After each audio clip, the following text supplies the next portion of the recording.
Well, now a power crunch in some parts of China has shut down factories and left some households without electricity.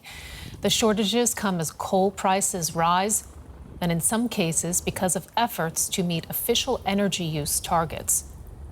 There are fears the power shortage in China could become prolonged as the demand for coal and natural gas surges during the winter. Let's bring in DW's Clifford Coonan, who has been monitoring the situation for us. So what's behind the power crunch? Well, it seems to be almost like a perfect storm of things. There's a lot of different factors happening at once. It's been in 17 provinces in China, and altogether they account for something like 66% of the whole economy. So it's very widespread. In the northeast, you have shortages where it's quite cold at the moment, but you also have shortages in Guangdong province in the south, which is undergoing a heat wave.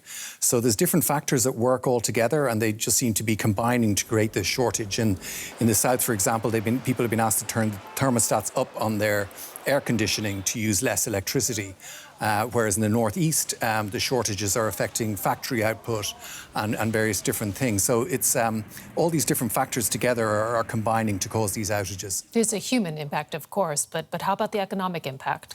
Yeah, I mean, a lot of the factories that are going to be making the smartphones that people will be buying for Christmas, when you look at the fuel shortages in Britain at the moment. There's all these combinations of things at the moment with fuel supply. It's going to have an impact on the economy because utilities in China, they can't pass on price increases. Coal prices are at record levels at the moment, but they can't pass them on to the consumers. So they're stuck with this thing, with having to charge them a certain amount, which means they're asking people to use less, and so we have these shortages. So it could have indeed quite an impact on the economy overall. Okay, so some bumps in the supply chain. It sounds like all of us should get our Christmas presents perhaps a little bit earlier than usual.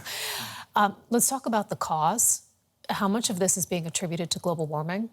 Well, one of the things that one of the reasons for this is that authorities in China are trying to cut emissions levels, and urban pollution in China has been appalling for many years, and the government now seems very serious about doing something about it because it's become a real issue for people. So I think in that sense, global warming is playing a role in that it's trying to encourage the utilities to move away from coal, because a lot of China's electricity is still coming from coal-powered power stations. So they're trying to get a move away from that. So in that sense, global warming is kind of key in some ways to why this is all happening. DW's Clifford Coonan, thanks so much.